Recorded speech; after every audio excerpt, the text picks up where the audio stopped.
So I guess this is not data read, and you have to do the pulling yourself, and it doesn't really give you the frothy top. So let me take a quick breather and switch focus. Since we're ending this video with Thai drinks, I shall do my next video on Thai foods. Goodbye from Huizhou, see y'all back in Suzhou. I'm back in Suzhou and gonna take that breather with an episode on non-Chinese fairs. In China, there are plenty of foreign restaurants with single-minded focus, from tiny burger joints to sushi bars complete with omakase offerings.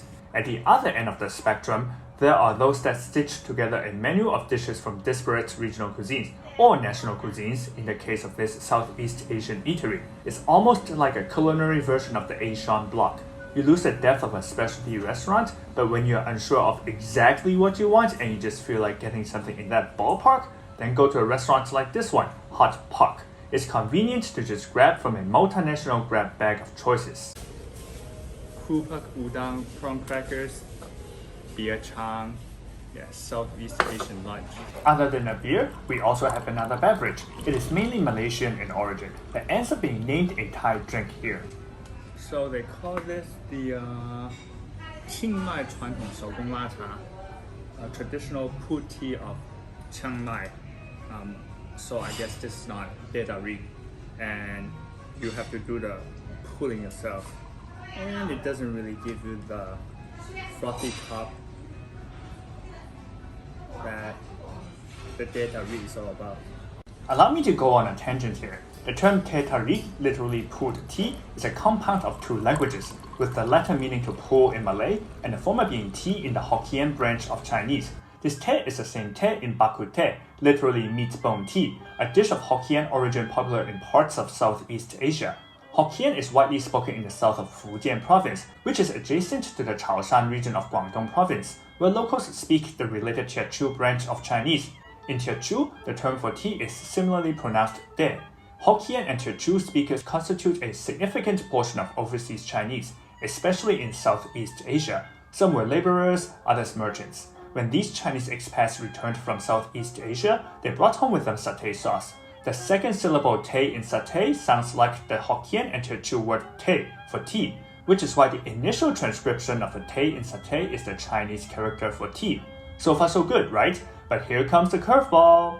In other branches of Chinese, tea is not pronounced te, but pronounced cha, so satay sauce evolved into Shacha sauce, and not only evolved in name, but also in taste. Whereas satay sauce is primarily a peanut sauce, Teochew folks supplemented the satay's sweet nuttiness with boosters like garlic, dried shrimp, etc. But unlike what the name implies, no tea leaf is used.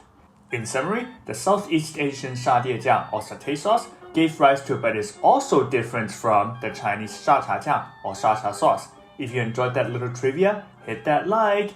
We obviously have satays on the table, which were roasted over charcoal fire, as was this other plate of grilled meat. This is probably the prettiest Thai grilled pork neck, the khao mu yang I've ever seen. And look at the serrated edges. Put a lot of details into cutting the meat.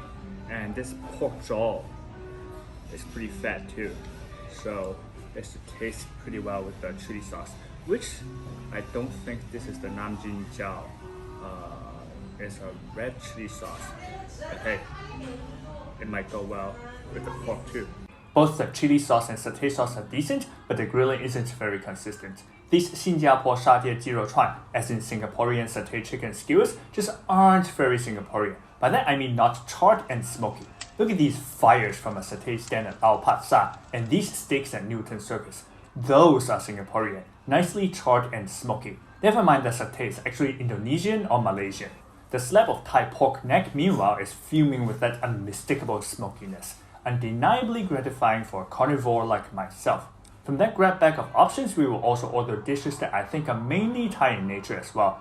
One is this passable stir fry of basil and eggplant, but I could have used more basil to wake up the taste buds, and more fish sauce to up the complexity. Another dish is this Thai curry prawn. The crustaceans aren't fresh, nonetheless quite supple, and the curry sauce is forever one of rice's worst enemies. After finishing 2 bowls of terrific Thai rice, you'd think I've had enough rice for the meal. Nope, one more rice dish on the table, a sinful one that would be a sin not to finish. And to finish the meal,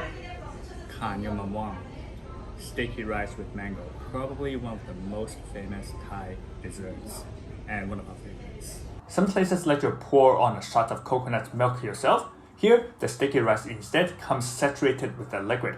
No qualms with that. Superbly saccharine and satiating even on its own. And man, the mangoes are good. That pleasing richness from that perfect ripeness. And we perceive none of those fibers that sometimes find their way between teeth or irritate the throat. The delicate and soft mangoes melt into the gloopy, gooey globs of glutinous rice. Each scoop a sinfully sweet spoonful of satisfaction. It'd be even better if they had topped this with toasted sesame seeds or yellow mung beans. Though all is well, hot pork delivers that ballpark Southeast Asian feel we sought. In the next video, more Southeast Asian element, but it's not what you think. 再见!